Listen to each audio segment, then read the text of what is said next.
Lisa Riley's preparing herself for Panto and waving at cameras and things as well. I like it. You've got lots of them as well.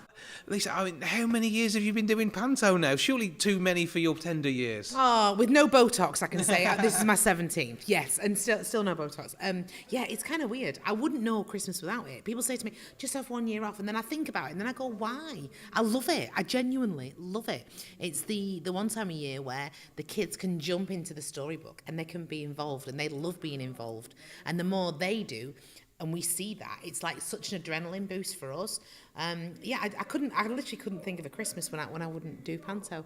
I'll be sitting there now and I'm like 90 going, you know, oh yes, it's behind you. And it's like, what is my walking stick? Yeah, still got it. Plenty of time to go before you even think about getting there, and probably plenty of Pantos in between. Yes. And what's the bit about Panto that makes it most magic, though, apart from avoiding the family at Christmas? No, not that. No, it is the interaction, because I'm a real stickler for that. Like, you know, like the kids with the tablet and just like it's quite soulless. Mm-hmm. Whereas I want them to be involved. It's like when I go home and my nephews, I'm like, right, put your iPad down now, put it down, please. You know, I don't want that. I want us all to be involved, and Panto lets that happen, especially when we have the shows like where, you know, it's just a sea of kids and the whole school, and it's like you're allowed to make as much noise as you like.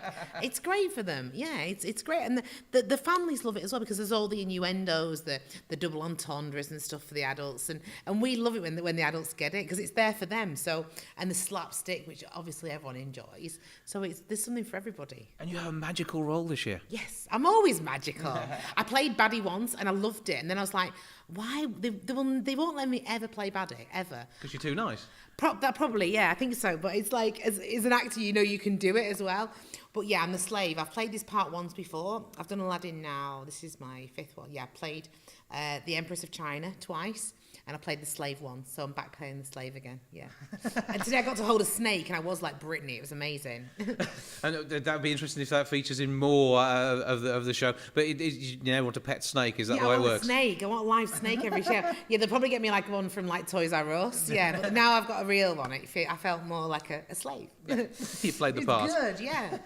And when you're preparing yourself mentally for this, it's just a major adrenaline rush. Somewhat different to doing loose swimming, possibly? Completely different to loose swimming, yeah. I'd be like saying, come on, Nadia, hurry, we're going live. No, my timekeeping on Panto is so much better than it is on loose swimming. I find myself going, it's 22 minutes past 12, and I'm not even downstairs, and I've still got to go to the loo. You know, with Panto, I think it's really weird because it's so to the minute where we're getting our dressing room calls, you know, like this is your 15-minute call, your 30-minute call, 5-minute. So I know where I'm up to. I need that speaking clock. On loose swimming, that's what I need. Then I'll be more on time. I'm not dashing. I'll tell you though, you know that the rest of the gang will cover for you if you are off somewhere. It doesn't happen. If you're the slave of the ring, you've got to pop up at the right time. Exactly. And I know that Colleen will speak for me, you know, if I just have to go to the toilet.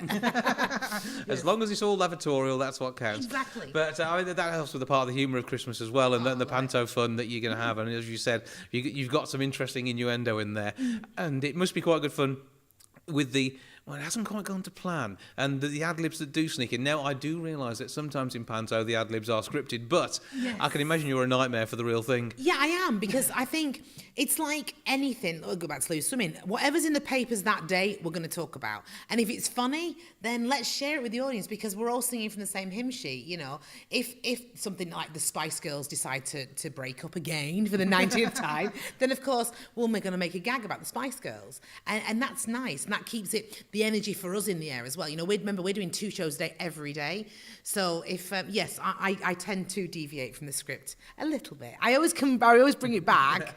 But yeah, I think it's nice for the cast as well, because the more fun we're having, and every Panto I've ever been in, I pride myself on a really good camaraderie, because I think that's really important, because the more fun we're having off stage, the more fun we'll bring to the stage as a group. You know, and I love that, because you can always tell, like when I go and watch musicals and stuff like that, you can see, oh, this cast really get on with each other, you know, and I like that. It's all good. I know Joe McElderry is sort of lurking in the room next to us. Yes, I feel like we've like an operating theatre. Like I'm having one operation in here and he's in the other. Yeah, in the sterile area. Just the other side of that screen over there. We're not sure whether he can hear us, but talking about him, you two started tweeting at each other as soon as you knew you were in the show together. I know, it was great. Well, that's what happens because obviously sometimes it can be like as early as February that we know where we're going. I mean, this year I knew I was coming here before I'd finished Bradford, you know. So yeah, you kind of get excited that you go, right, it's on the map, we're allowed to talk about it. It was like the other week, someone said to me, right, you mustn't say anything that we're doing a routine from Strictly in the panto. And then I get here yesterday and they're like, you can tell people now. So it's like, yes, I'm allowed to share the secret. So that's what it was like when we got announced that we were appearing together, because obviously I'd done Bradford last year. Joe did it the year before, and everyone was like, oh my God, you're going to love him, you're going to absolutely adore him, and it's true, it's great, and I know full well we're going to have a brilliant time. Well, it will be a brilliant panto. It's Aladdin at the Grand Theatre, December through to January. 01902 429212 is the... You wave. You keep waving. 01902 429212 is the box office number, or grandtheatre.co.uk if you want to get your tickets online. So thank you for that. That's good. I know. And every time I'm reading a phone number or web address, I need you to do that now, okay? I can be like your Debbie McGee. That'd be fantastic. Everywhere you go. Lisa, thank you. Thank you so much.